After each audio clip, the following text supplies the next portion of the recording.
Deontay en la primera pelea? Fueron cosas que pasaron, que debían de pasar y nada, no hay excusa, no tengo excusa. Things that took place in the first fight on his behalf obviously just happened, and he has no excuse for. Pasó lo mismo que yo le dije a él, que uno de nosotros dos nunca íbamos a llegar a un 2 asaltos. He said that to the first part is that there's no excuse and no reason for him not winning the fight. Obviously, it is what it is. Deontay won the fight, and he knew that one of us was going to get knocked out, and he had said that it's not going 12 rounds, and has the same sentiment for the rematch. It's not going to go 12 rounds. Deontay, we saw you face some adversity in that first fight in the 7th round. Can you go ahead and explain to us what you learned about yourself in that matchup as you went out and finished the show in grand fashion, as you always do, but what did you learn about yourself in that first fight? Ray, it wasn't nothing that I really learned about myself. It was something that I was, I had confirmation about, already. You know what I mean? It's just one of those things that you know what you can do. You believe in yourself. You speak it too highly. Like, when I tell people that I speak it, I feel it inside of my heart like a flame. I feel it. It's almost like some people like, how you know it's going to happen? Because I feel it. It's like those feelings like you know something's going to happen. But I'm just so strong with my intuition myself that I understand it. So when I feel like, the feeling is everything. So it wasn't like I was like proving myself. It was like I just needed that moment in time to prove to others. See, for me, it's like proving others wrong. I don't have no doubt in myself. Or I wouldn't be here. I wouldn't have made it as far as I made it. I'm 41 over with 40 KOs. I don't even count that draw because I knocked that fool out. He got blessed by the referee. Talking about Tyson Fury here at Staples Center in December of last year. With that. I've seen him many, many times. He had favoritism. But everything that I have, I know what I can do. It's just a point in time, and I need the right opponent to prove everything. This man was the boogeyman. He wasn't called the boogeyman for no reason. They didn't want to fight him. They still don't want to do it now. And even when I had to go in this fight, I had to stay very cautious and clear. Look at him. He's in shape. Look at him. I know he's been training. I got peoples in Miami, a lot of them. They tell me how he's been running on the highway and stuff.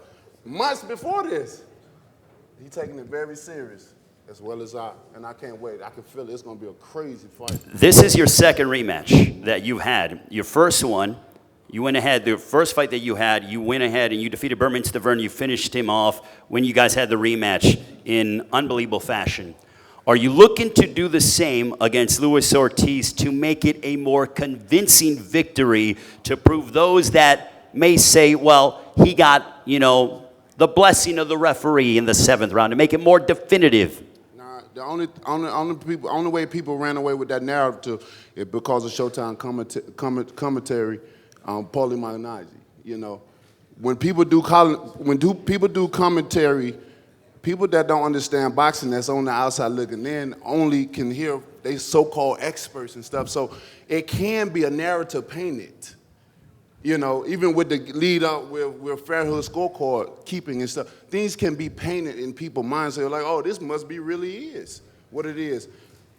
What's a 2-second, 3-second? That ain't no fucking break. Excuse my language, but I'm passionate. Okay, that's not a break. I don't. When you're a warrior, that's what kind of break is that? That's like taking a deep breath. When somebody in their life, he took his last breath. I ain't taking my last breath. I continued on as a champion. So that wasn't no break at all. And we was already warned that would happen if certain things occurred. That had nothing to do with me nor him, if anything. So, but it was painted out there, put it in people's heads. So I want to correct my wrongs into rights, and this is why we're here now.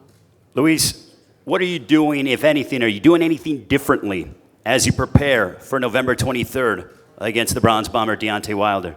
Que si estás haciendo o vas a hacer algo diferente en la preparación para la segunda pelea de que no hiciste en la primera para él. Yo digo que todo, uno se prepara y cuando llega al ring todo se dificulta, todo cambia. Todo está en la mente. Prepararme más y prepararme más y prepararme más y prepararme más. He says that we do prepare, and we are planning, for corrections and errors that were made in the first fight. Whether there were emotional errors or physical errors, but once you get in the ring, it's all bets are off, and it is what it is, and it's the better man is going to win. But yes, he is preparing. So, for those who think that he's too old and shouldn't be here, stay tuned November 23rd. Deontay, you have one of the highest, if not the highest, knockout percentage in boxing right now. How much better do you feel you can get, and how much have you grown since that fight with Luis Ortiz the first time? I mean, the sky's the limit to my growth. Each and every year I want to be better than I am this year. And that's until the day I die. I always want to know new things. That's why they say you can teach the old dog new tricks. You know what I mean? At least that's what I feel. You're never too old to learn things. And if I stop learning in this sport, then I don't need to be in it. It becomes, I don't want to be in this sport because my whole point of view is just to make money. I want to make money, and I want to enjoy doing what I love to do. And that's show everybody my craft. So I'm ready. I'm ready to go. I cannot wait. You guys know. Y'all have seen me many times in my energy. Must see TV. Must see TV. I'm the type of fight that you're gonna be on. You're gonna sit on the edge of your seat, or you're gonna stand up the whole time, because that's what excitement I bring. And y'all know when I bring it, I'm gonna bring it. It's no question asked with me. You don't have to guess with D. I'm bringing it. Like I did the first time, I'm gonna bring it the second time, and this time, it's gonna be worse than the first time. Well, I'll tell you what, ladies and gentlemen, there is nothing more exciting than the heavyweight championship of the world, and we have it November 23rd on Fox Sports pay-per-view. Thank you to the champion, Deontay Wilder. Thank you to the challenger, Luis Ortiz, Miguel Flores, Leo Santa Cruz. We will pose off the fighters. Don't forget, November 23rd, MGM Grand Garden Arena.